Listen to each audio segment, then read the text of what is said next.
world that nature has to offer in one lifetime. What a dream! To travel freely into the home of the wild ones, to live with them, to become so accepted by them that they hardly notice that you're there. That is not only my dream, that's my goal. I'm wildlife photographer Bill Porter, and I'll take you there. I walked on the mountain down by the sea. There I saw the man who shared his world with me. We shared the world with wild ones, that's the way it's meant to be. We're also meant to save them, that's the power in you and me. I wandered down the valley, crossed to the other shore. There's wildlife all around us, birds and bees and so much more. We're always going to take some, that's the way it's meant to be. We're also meant to save them, that's the power in you and me. Well, I woke up to the sunrise, stood there at sunset too. Still I saw the wild ones, wish you had been there too. For with one touch of nature, the whole world had become kin. This message all around us, that's the way it's always been. The Wildlife Unlimited Foundation, thanking you for doing your part to keep our wildlife unlimited.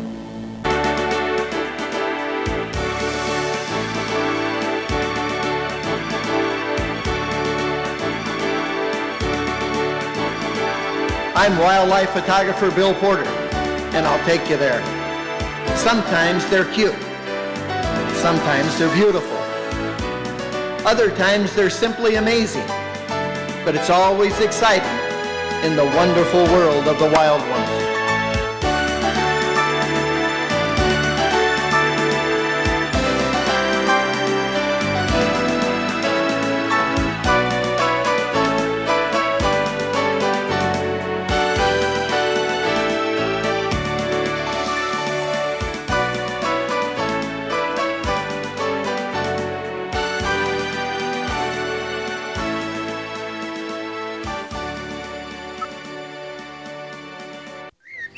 He couldn't see it at first, but he could tell what it was. It was a bear. He had heard that sound many times before, but now he was helpless. What would the bear do? His instincts told him to play dead. Most often, bears don't bother you if you hold very still. Not so very far away, in a place we would all love to live in, lives a man in tune with nature. A man who is tolerated by the wild ones. He lives in the big woods with them. He makes no pets, just observes and enjoys. For a sportsman's more than just a hunter or a fisherman. There's things to see to all the mind of many a mortal man. From the way the wild protect their young to canyons carved in sand. Oh, don't take them all as you recall. We're for Wildlife Unlimited. The old man of the woods has told me a lot of stories and taught me a lot about how to live in harmony with the wild ones. Like this story of Victory, the black bear. It all started one spring morning as the old man was out walking the ridges, where the sun had warmed the sunny sides of the ridges and melted the light snow that had fallen the night before. Two baby bears were playing down in the bottom of the small valley, in a stump under the pines where the snow still remained.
The old man moved from time to time to keep up with one of the bears, the one that seemed to be so full of energy. It had a big white V on its chest, and many times he thought he had lost it. But then there it was again, the same one with the big white V. So he called it Victory.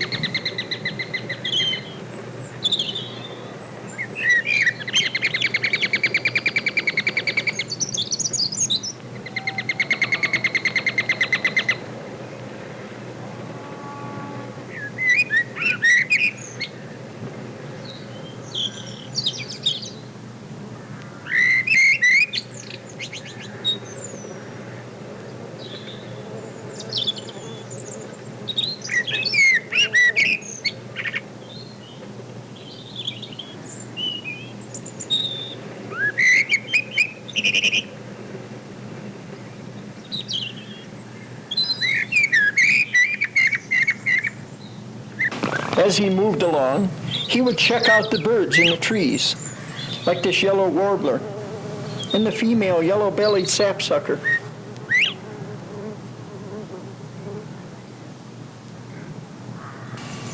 And watch nature's way of feeding its multitudes with such things as wild cherries and acorns. He'd stop along the way to examine the flowers, like this wild geraniums, the gold yarrow, and the white sweet alyssums. But always one of his favorites was the purplish ironweeds.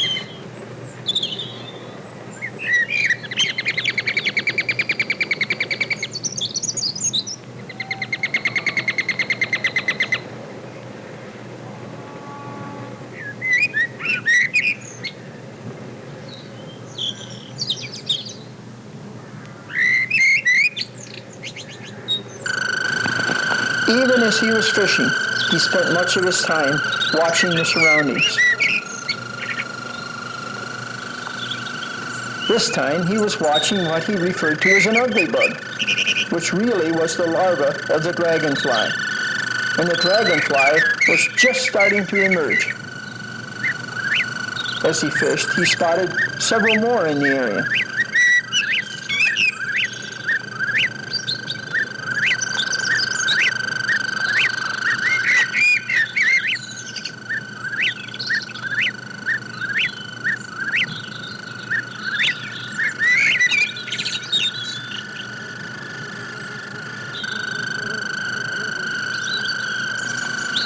When he was fishing, it seemed like he was always out after old Bertha, the gigantic smallmouth that lived along the shore.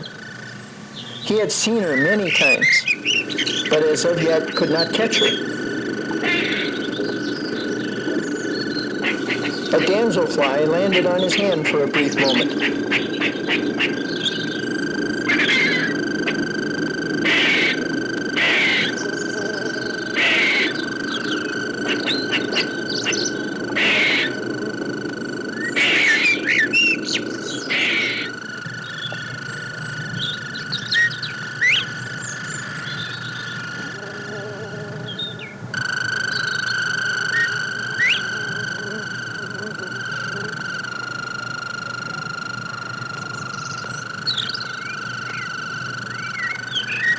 The pollywogs were going through some changes of their own. They had various sizes of legs already, and soon would become frogs. The old man picked one up for a closer look.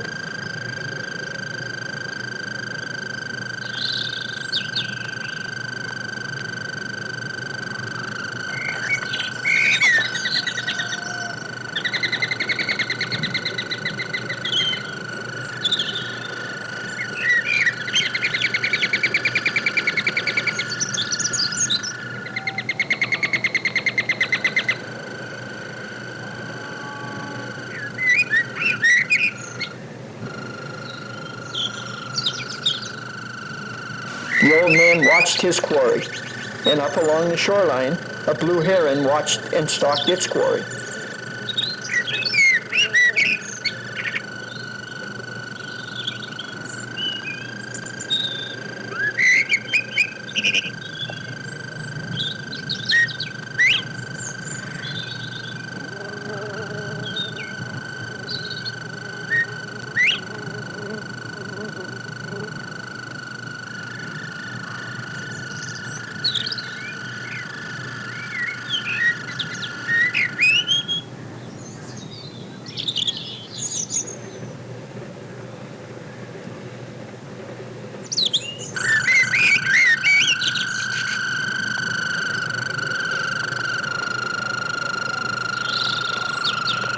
Then he had her. She had finally taken the bait. She was so big.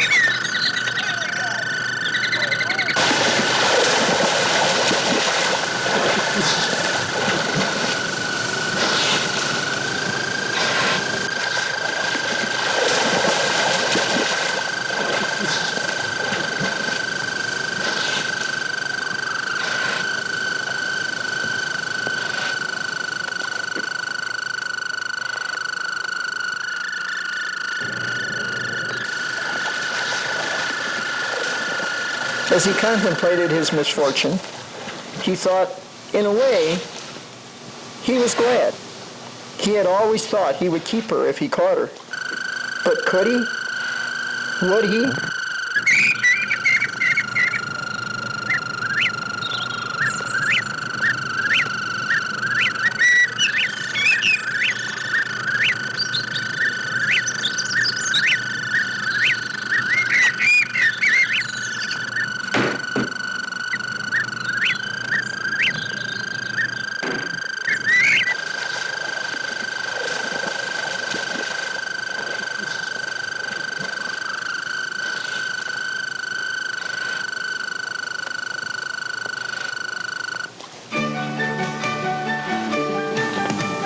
One day he told me about the time that a big gobbler strutted its stuff right in front of him.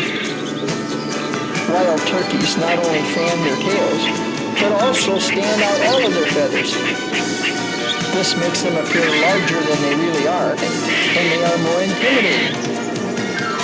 They also hold their wings out and down so that they can drag them along the ground.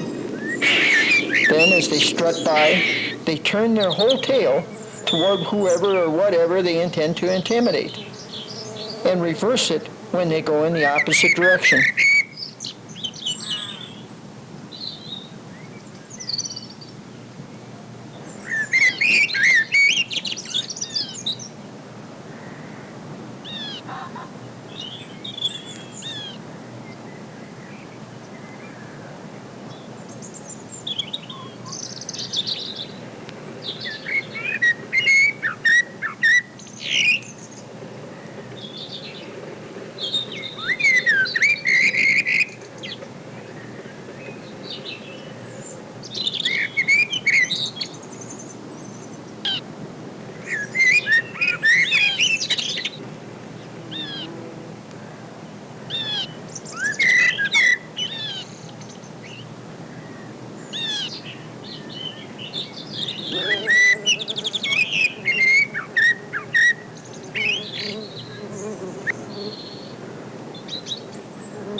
Gobbling is also intimidating, but is more often used as communication.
was only a few days after the old man had seen Victory when he heard a frightening sound. It was Victory, caught in a live trap.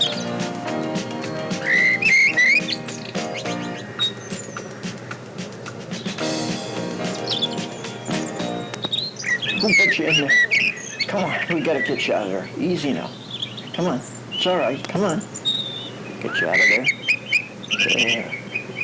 There you go. Now you'll be all right. Go on now.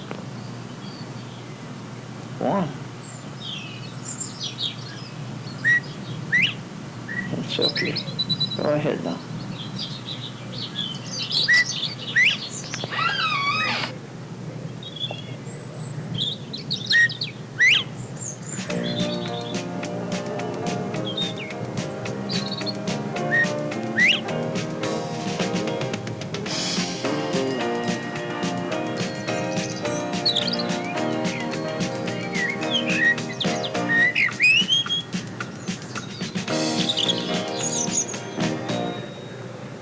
Get rid of that.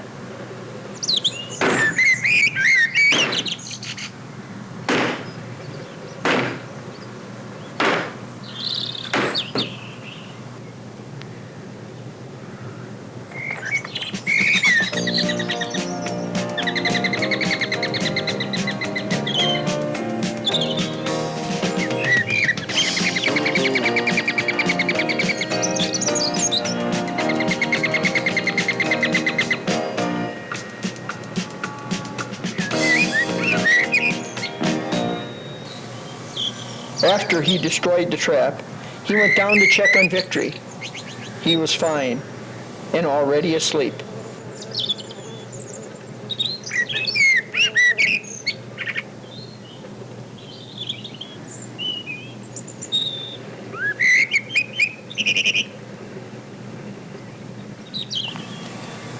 That was also the day he told me about the bobcats he had seen playing by an old log. Their games always resembled hunting, stalking, pouncing, and all for good reason. They would need such skills later in life when they would have to fend for themselves.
He told me of the times he would get up early and go down by the beaver ponds to watch the beaver work. Usually they would splash the water with their tails as a sign of danger as he approached, then just go back to work as if he wasn't even there.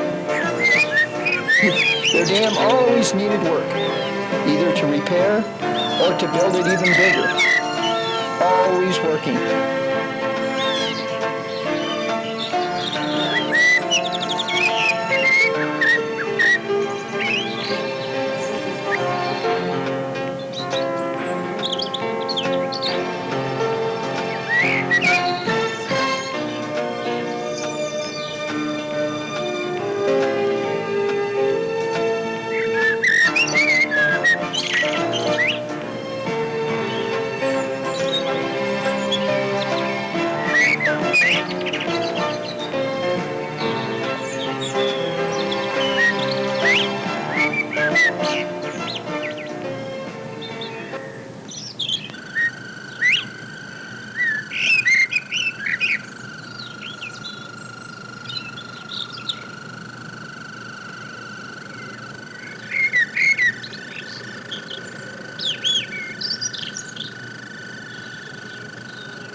As they worked, they would eat.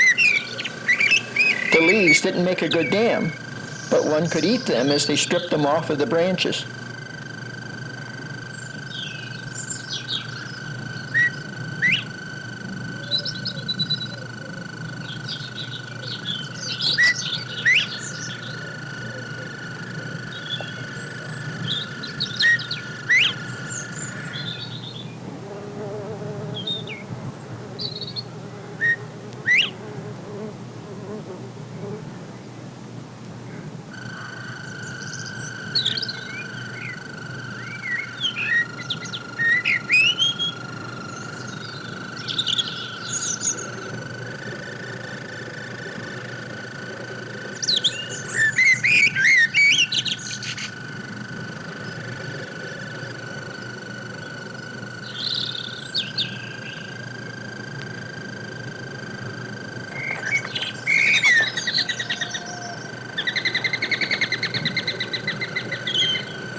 Winter was a time when all things changed.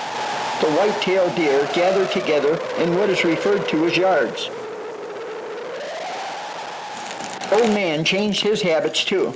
He spent long hours in front of his crackling fire, reading most of the time about nature and its ways. Usually, he'd fall asleep while reading.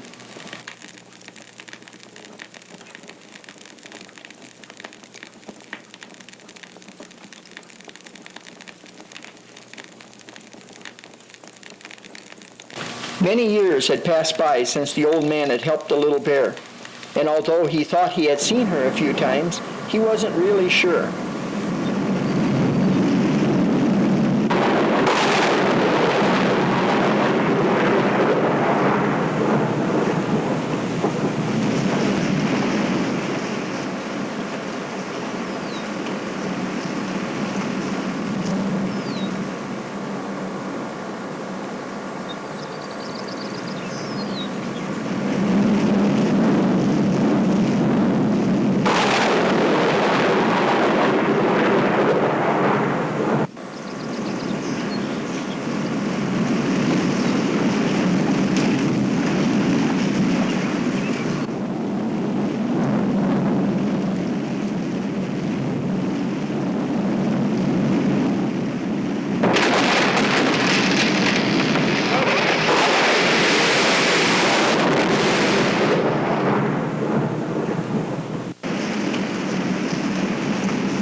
He tried as hard as he could to get free, but he just couldn't lift that tree.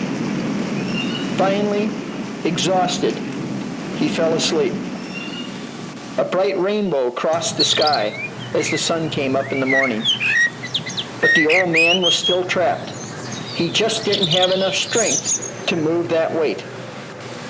Just after the sun was up, he could hear something coming. He couldn't see it at first, but he could tell what it was. It was a bear. He had heard that sound many times before, but now he was helpless. What would the bear do? His instincts told him to play dead. Most often, bears don't bother you if you hold very still.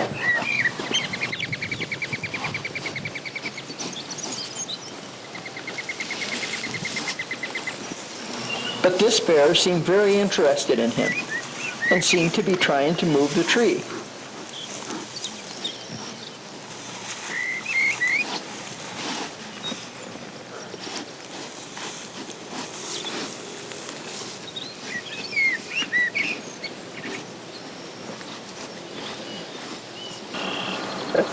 Hey, get off the log.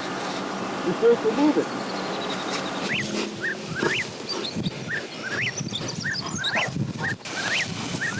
For me.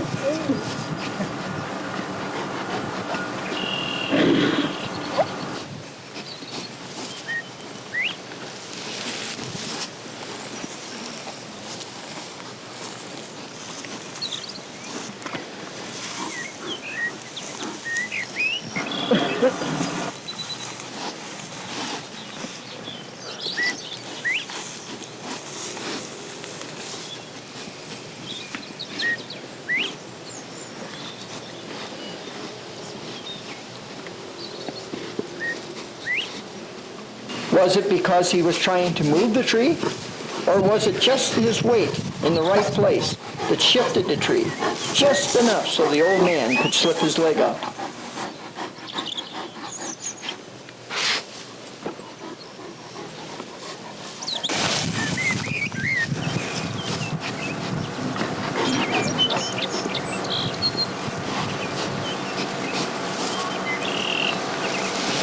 But now he had moved. The bear came over to him, not hostile, but rather like an old friend, to see if he was okay. Satisfied, off he went.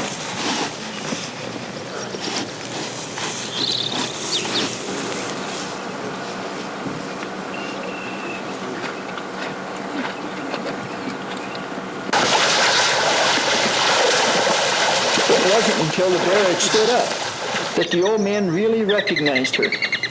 It was Victory, the same bear he had helped so many years ago.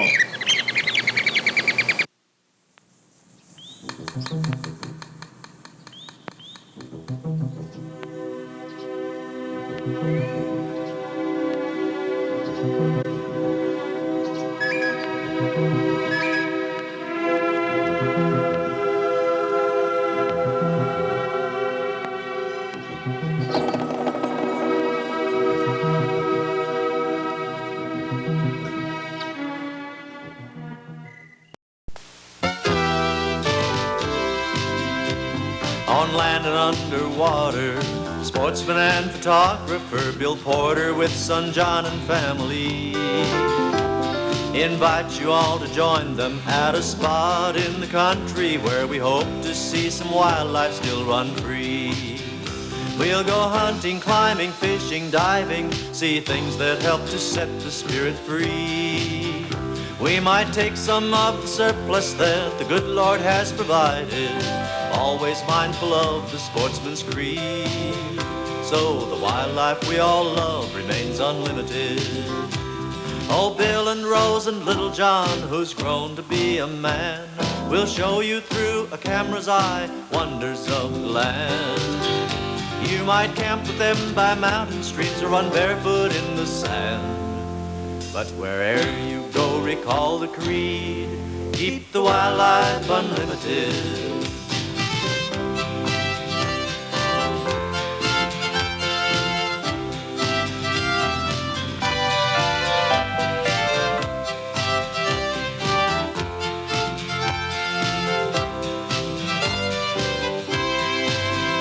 For a sportsman's more than just a hunter or a fisherman. There's things to see to all the mind of many a mortal man. From the way the wild protect their young to canyons carved in sand. Oh, don't take them all as you recall.